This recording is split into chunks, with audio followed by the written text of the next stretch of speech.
Olá galera, como é que vocês estão? Espero que bem. Filmes de sessão da tarde, vamos lá. Hoje eu vou tentar dar uma lista para vocês de filmes que poderiam passar na sessão da tarde. Para quem não sabe, ou quem nasceu depois, sei lá, de 2005, 2000, a sessão da tarde era uma programação que existia na TV Globo e que eles passavam filmes mais ou menos umas 2 da tarde, depois do almoço, né? Então, quem estudava de manhã chegava em casa, almoçava e às vezes, se não dormia, né? Ficava esperando para começar a sessão da tarde. E aí era uma programação de filmes geralmente de aventura. Então tinha filmes como ET, Uma Noite de Aventuras, Inimigo Meu, O Enigma da Pirâmide, praticamente todos os filmes do Indiana Jones. E o filme maior da sessão da tarde, que é Curtindo a Vida Doidado. Esse todo mundo lembra. E aí, gente, teve uma geração inteira que foi formada vendo Sessão da Tarde, e é por isso que vocês estão vendo muita gente reclamando dos filmes de hoje. Então, como eu citei, geralmente esses filmes tinham um padrão, né? Eles eram gênero de aventura, tinham uma violência moderada, uma história razoavelmente amarrada, que dava pra assistir,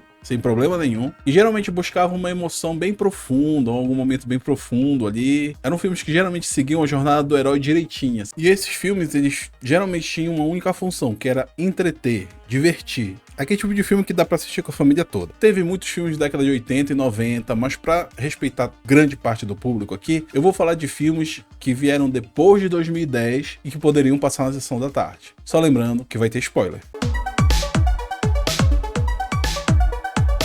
E aqui a gente começa com um dos filmes mais sessão da tarde que já houve nos últimos 10 anos, que é Guardiões da Galáxia. Pra quem não viu, é um filme baseado nos quadrinhos da Marvel, faz parte desse universo cinematográfico da Marvel. E o que é legal de Guardiões da Galáxia é que ele é um filme todo bem encaixado, no sentido de que, assim, os elementos que tem no filme, eles se encaixam direitinho. Eu tô falando principalmente aqui da trilha sonora dele, que é maravilhosa, que são músicas do final da década de 70, início da década de 80.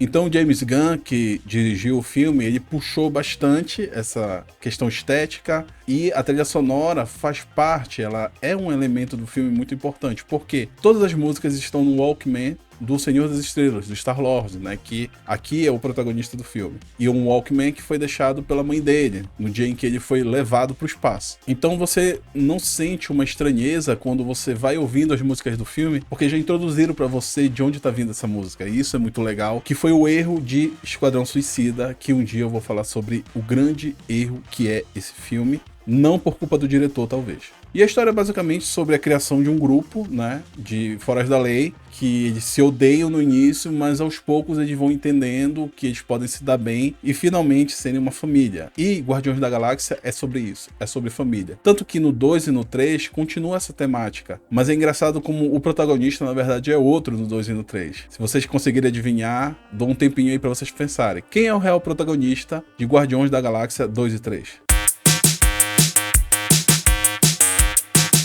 Respondendo a pergunta, é o Rocket. E isso no último filme é deixado bem claro, na hora que ele tá lá no entre a vida e a morte, e uma das personagens fala exatamente o que é sobre o que é a história. É sobre você. E é muito legal como isso se encaixa ao longo dos 3 filmes. Mas eu vou deixar essa análise um pouquinho mais profunda, dedicada a essa trilogia que eu gosto muito. Eu nunca tinha gostado tanto de um filme ou de uma trilogia de filmes como eu gostei de Guardiões da Galáxia. Eu acho divertido, eu acho legal, eu acho a história bem encaixada. Não é filme, meu Deus, vai ganhar o Oscar, meu Deus, vai pra Cannes, mas é um filme que funciona. Ele te diverte, ele te entretém. E ele te emociona também. Então é uma trilogia muito gostosa de assistir, que eu recomendo bastante. Círculo de Fogo. Pra quem cresceu com bonequinho, brincando com miniatura, vendo Jaspion, vendo Changeman, cara, esse filme é uma loucura, é pra galera gritar. Tu vai ver robô gigante lutando contra monstros, destruindo cidade. Cara, toda criança que cresceu na década de 80 e 90, vendo esses programas que eu citei, enlouquece vendo isso também. Então, meu irmão, é fórmula. Ele pegou o público certo e é disso que se trata, né? Essa aventura do Guilherme Del Toro, que, aliás, cara, não tem medo de meter a mão em qualquer coisa, assim. Se vocês forem ver o Guilherme Del Toro, ele tem uma pegada muito mais sombria, ele gosta muito mais de algo de terror, muito mais também de drama, mas aí o cara pega e faz um filme de aventura sobre robôs e monstros gigantes, cara, tipo, isso pra mim é muita loucura, assim. E assim, às vezes eu acho que ele pega esses filmes pra, ou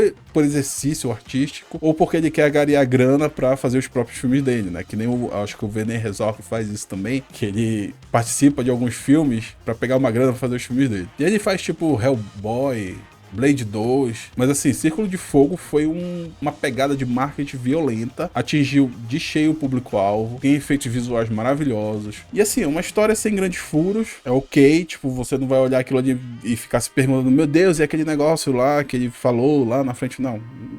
A coisa vai no fluxo. E assim, é muita porrada, muita aventura e entrega o entretenimento pra quem assistia Jaspion, Changeman. Cara, é uma fórmula que funcionou antes e funciona agora. As Aventuras de Pi. Esse aqui talvez seja um dos filmes mais pesados dessa lista, tá? Tipo, é a história de um jovem que ele sobrevive em um bote depois que o navio dele naufraga e tem que lidar com a vida e a morte porque tem um tigre junto com ele dentro desse bote salva-vidas, porque o navio estava transportando vários animais de um zoológico. E aí depois, no final da história, mostra que na verdade tudo isso, né, que tinha outros animais que estavam no bote que foram morrendo, é na verdade uma metáfora de sobrevivência. É uma história muito pesada, horrível, pela qual, né, o protagonista passou e que ele decidiu criar uma fantasia para ser mais, digamos, palatável para as pessoas ouvirem. E esse filme é dirigido pelo Wang Lee, né, que é um dos meus diretores favoritos, assim, que eu tenho que fazer uma grande justiça em falar bem de Hook, que é dele. Um dia eu vou falar sobre Hook, que ninguém gosta, que é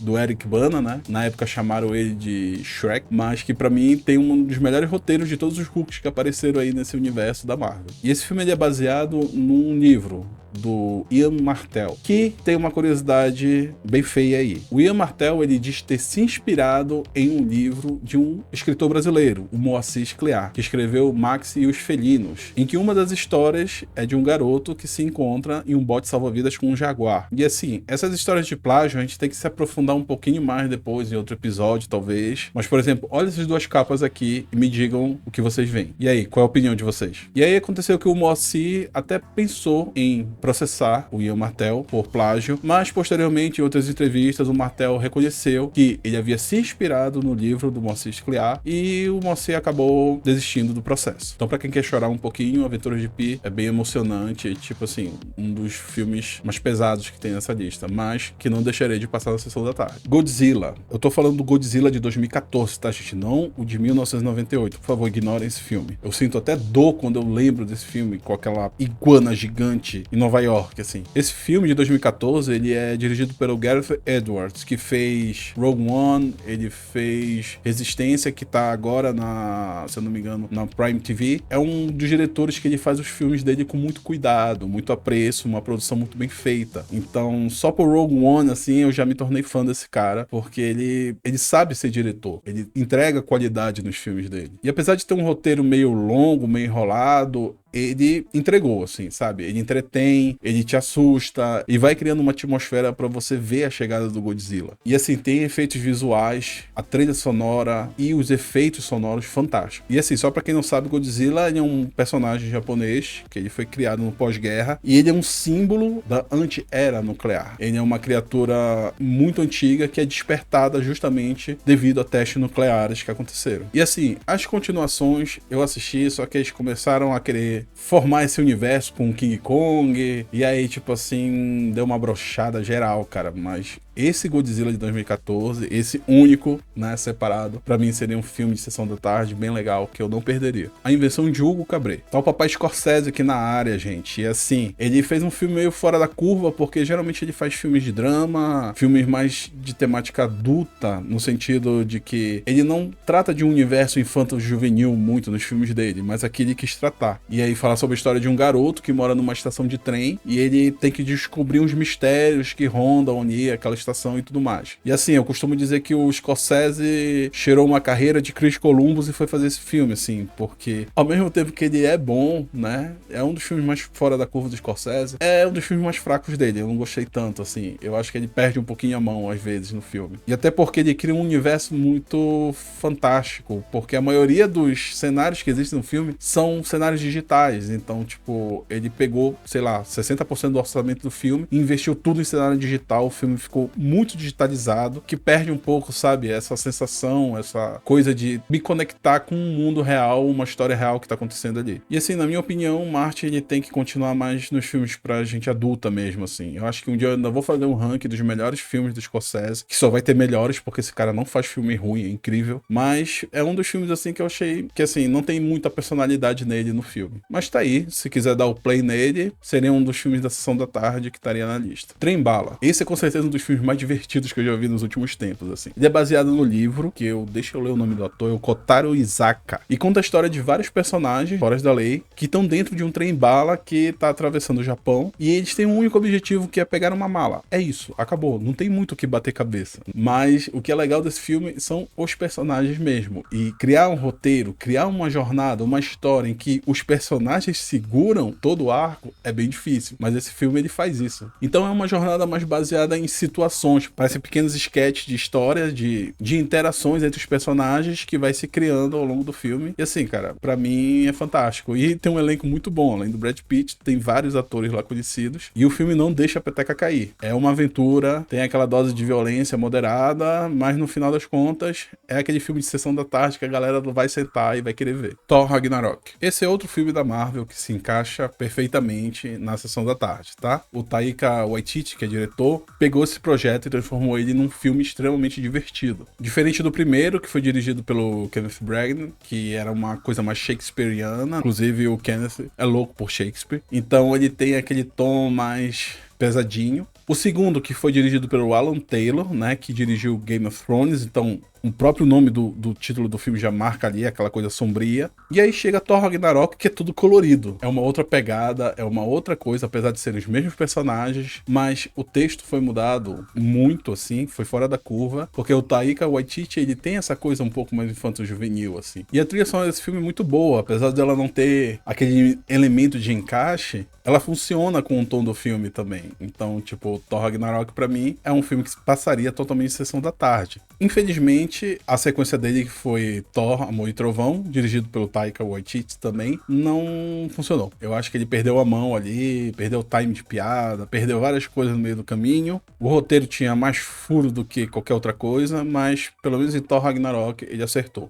E não que o roteiro de Thor Ragnarok seja a primazia da coisa, mas funciona. Você não se sente incomodado, enxerga muitos furos e você se deixa levar pela história, pela aquela jornada daquele herói que tá se descobrindo e ele não consegue evitar o final do mundo dele. Trilogia Planeta dos Macacos. Gente, eu tô falando dessa trilogia de 2011 a 2017, que o primeiro foi dirigido pelo Rupert Wyatt e os outros foram feitos pelo Matt Reeves, que dirigiu Batman, o último Batman. E assim, pra mim essa trilogia ficou maravilhosa, ficou perfeita, porque conta a jornada inteira do César, o macaco que deu origem a essa sociedade inteligente de macacos desse universo. E assim, pra quem não sabe, Planeta dos Macacos, na verdade, ele é uma série de filmes que surgiu na década de 60, em que um astronauta, ele atravessava uma linha do tempo e ele acaba caindo num planeta onde os macacos é que dominam, né? Não os seres humanos. Os seres humanos são uma espécie que é escravizada, é caçada. A sua evolução não aconteceu da mesma forma que aconteceu na Terra. Só que no final do primeiro filme é descoberto que na verdade ele caiu na Terra e ele tá na verdade no futuro. Então os macacos evoluíram e dominaram a Terra. E eu não lembro, não sei, quem lembrar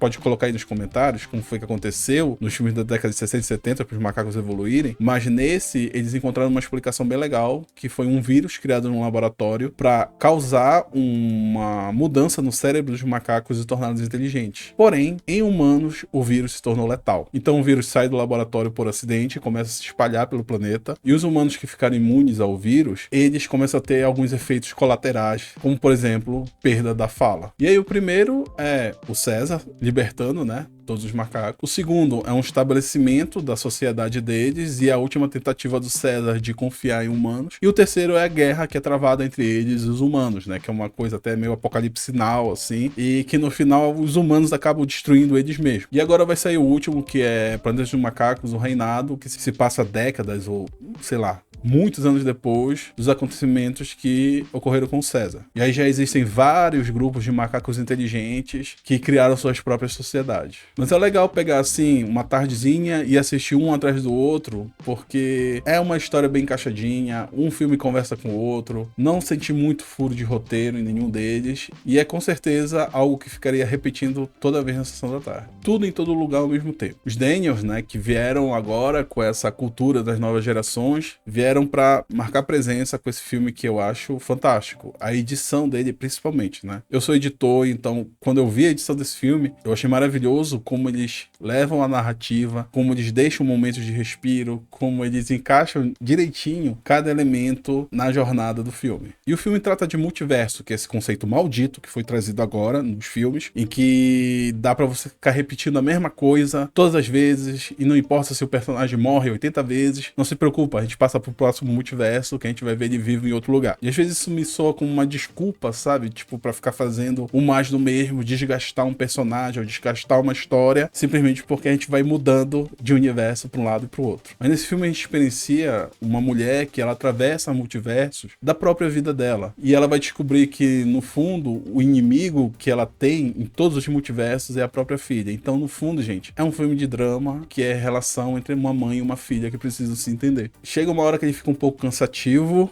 e às vezes as pessoas talvez não entendam as conexões dos multiversos ou as simbologias que existem, porque é muita informação o filme, é muita informação. Parece que você tá passando TikTok toda hora ali, entendeu? Mas apesar dele ficar um pouco cansativo, ele não queima, cara. Ele chega até o final, ele entrega emoção, ele entrega aventura. Então, assim, ele é pra botar a família toda pra assistir um casal lésbico com um dedo de salsicha, cara. É fantástico esse filme. A Vida Secreta de Walter Mitty. E aí, pra finalizar essa lista, chegou um dos filmes, assim, mais fofos que eu já vi na minha vida. E, na verdade, ele é um segundo remake de um filme que foi feito em 1947, que era o nome Um Homem de 8 Vidas. E depois ele foi refilmado na Itália com o nome, eu preciso ler, Sogni Monstruosamente Proibiti. Meu Deus, meu italiano é horrível. Então ele conta a história de um funcionário da revista Times que tá com medo, um receio de ser demitido porque a empresa tá passando por uma digitalização e ele pertence ao departamento de fotografia analógica. Ou seja, ele recebe os filmes dos fotógrafos, né? Principalmente de um fotógrafo, amigo dele, que é o Champagne. E aí do que se trata? Ele é um cara que, tipo assim, tem uma vida chata, ele é todo organizadinho,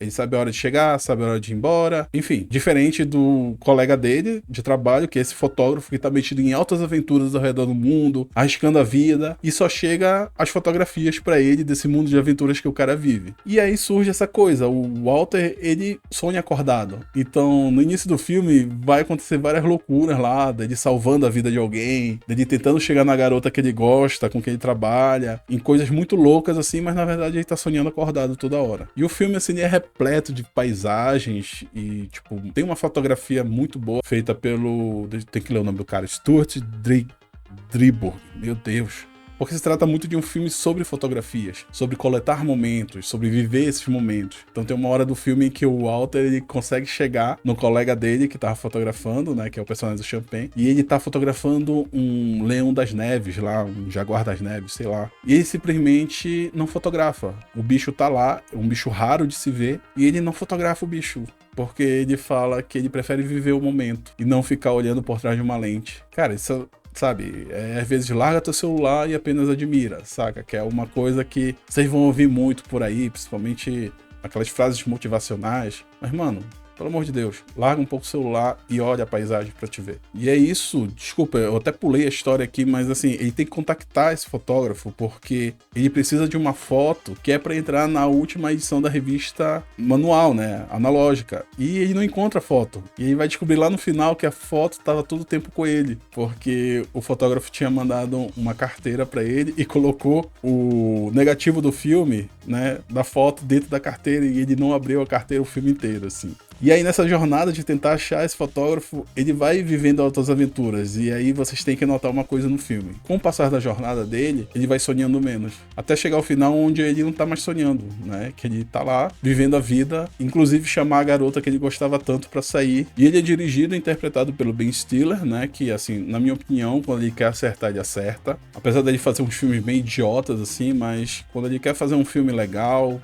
ele faz. E aí eu vou ler aqui uma listinha de outros filmes que poderiam também estar na sessão da tarde, só que alguns eu não vi, mas assim, eu olhei a cara, vi o trailer, vi umas partes e tem cara de sessão da tarde isso aqui. As Aventuras de Tintin, que foi feito pelo Steven Spielberg. Free Guy com Ryan Reynolds, que é o cara que se tornou o grande rosto das comédias de aventura nos últimos tempos. Amor e Monstros, que tá na Netflix, né, que é uma jornada de um cara lá, de um jovem que quer encontrar um amor num mundo que virou um pesadelo, assim. E Resistência, do Gareth Edwards, que eu citei mais cedo também, que é uma aventura tecnológica bem legal de assistir. Apesar de eu achar o roteiro meio assim, meio bambo, mas no final ele entregou um pouco sim de entretenimento. E é isso, gente. Eu espero que vocês tenham gostado dessa lista. Se tiverem mais filmes aí que vocês lembrem, que vocês saibam que se encaixa nisso, comentem aí, mas não venham com, sei lá, Top Gun, Feitiço de Áquila, Aventureiros do Bairro Proibido. Todo mundo já viu, todo mundo sabe que esses são filmes de sessão da tarde. Falem filmes, tipo, depois de 2010 que vocês acham que encaixam nessa definição que eu dei desse episódio. E eu sei que eu tô delimitando os filmes aqui, mas, pô, mano, é só filme velho, tá? Top Gun é filme velho. Feitiço de Áquila é filme velho. Tu tá velho. É isso, admite.